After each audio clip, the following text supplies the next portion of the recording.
गुरुर्ब्रह्मा गुरुर्विष्णु गुरुर्देवो महेश्वरः गुरुः साक्षात् परब्रह्म तस्मै श्रीगुरुवे नमः।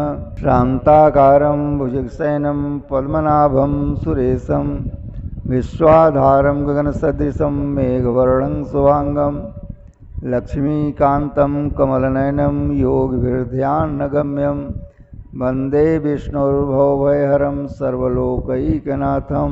तत्सत आश्रम आकाश मार्गी हरि शरणम द्वारा सहज मार्ग नारायण की सिद्धि या नारायण की प्राप्ति सिद्धि से बढ़कर होती है। सिद्ध पुरुष अहंकारी हो जाता है, लेकिन प्राप्त करने वाला साधक अहंकारी नहीं होता। नारायण अर्थ धर्म काम मोक्ष चारों पदार्थों को देने वाले हैं और सृष्टि की रचना में संकल्प मात्री हैं। अपने शक्ति के अनुसार संसार पृथ्वी की सुरक्षा के लिए, साधकों के सज्जनों संतों की सुरक्षा के लिए ब्रह्म रूप में एक अंश दे करके समयानुसार अवतार का एक रूप बना देते हैं, जो सत्पुरुष ब्रह्म के रूप में आकर के और पृथ्वी का उद्धार करता है। ब्रह्म मानव ही होता है। जब साधक साधना करता है तो अपने साधना के बल पर वो स्वयं ब्रह्म बन जाता है। इसका एक मार्ग है, बहुत सहज मार्ग है। वह मार्ग है प्रणव मंत्र के द्वारा ही सहज मार्ग में एक विलक्षण शक्ति देखी गई। वो है प्रणव ही ब्रह्म है और ब्रह्म ही प्रणव है, ऐसा शास्त्रों में लिखित है। लेकिन साधक तभी प्रणव का जाप करते करते ब्रह्मलीन माना जाता है या ब्रह्मस्थ माना जाता है, जब वो योग के द्वारा अपने प्राण वायु के द्वारा प्रणव का ध्यान और जप करता है। प्रणव शास्त्र के अनुसार सर्वश्रेष्ठ अक्षर है। एक मात्रा, एक अक्षर, अनेक मात्रा और अमात्रा के द्वारा इसका अपने अपने विचारों के द्वारा साधक लोग जप करते हैं। जब पूरक, कुंभक और रेचक के द्वारा प्राणायाम इसे कहते हैं, उसके द्वारा प्रणव का जप करता है जीव या साधक, तो उस साधना के द्वारा प्राणवायु से अर्थ लेकर के वो अपने को ब्रह्म बन जाता है। जब ब्रह्म के रूप में वो अवतार उसका हो जाता है, ब्रह्म रूपी हो जाता है, तो संसार में भ्रमण करने लगता है। फिर उससे संसारिक मोह माया से कोई मतलब नहीं रहता। साधक को साधना में थोड़ा निपुण होना चाहिए, उस विषय पर ज्ञान होना चाहिए, उस विषय पर वैराग्य भी होना चाहिए, और तब उसके बाद उसके अंदर भक्ति जागृत होनी चाहिए। सततम और रज, ये जितने कर्म हैं ये सब भगवान को अर्पण कर देना चाहिए। तप, दान और पुण्य ये भी नारायण को ही अर्पण करना चाहिए।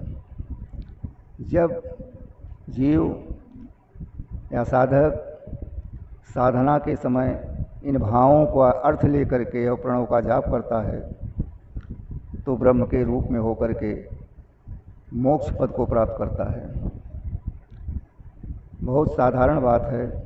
शास्त्र में तो पूरक को 32 बार जपने का है, कुंभक को 64 बार जाप करने का नियम है, और रेचक को 16 बार, मतलब रेचक करने पर, उसे बाहर निकालने पर 16 बार मंत्र का जाप किया जाता है। लेकिन अपना एक अनुभव है कि पूरक 4 बार, कुंभक 8 बार और रेचक 2 बार, ये सहज मार्ग का मार्ग है।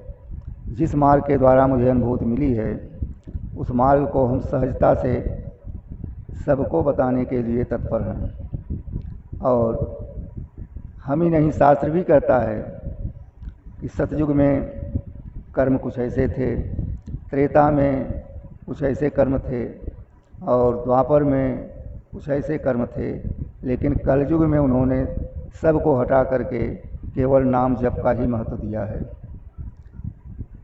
क्योंकि द्वापर में चरण की जब पूजा हुई तो उसके बाद लोगों के अंदर कुछ कमियां देखी गई, तो नाम जप के लिए सबको बताया गया कि कलिकाल में कोई नाम जपेगा नहीं तो कम से कम नाम ही अगर वो लेता रहेगा तब भी उसका उद्धार हो जाएगा।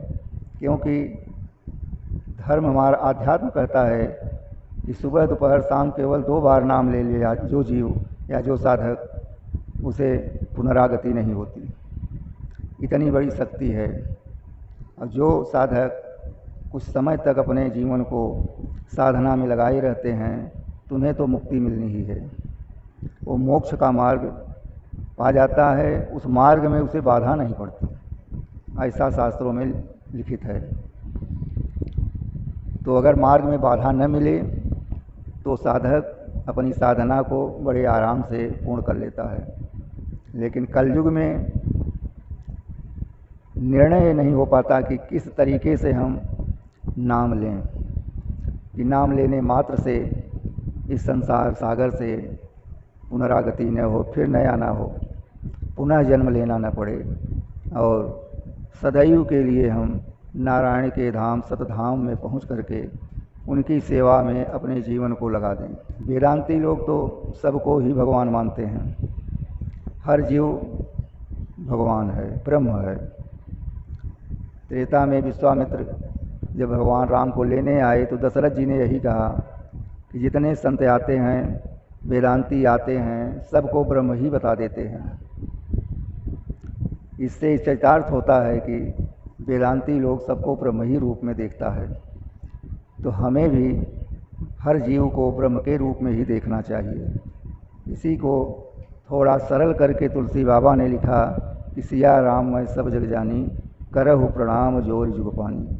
सारे संसार को मैं राममय देखूं, तभी हमारी सारी क्रियाओं की पूर्णता पूर्ण होगी, सारे कर्म हमारे फलीभूत होंगे।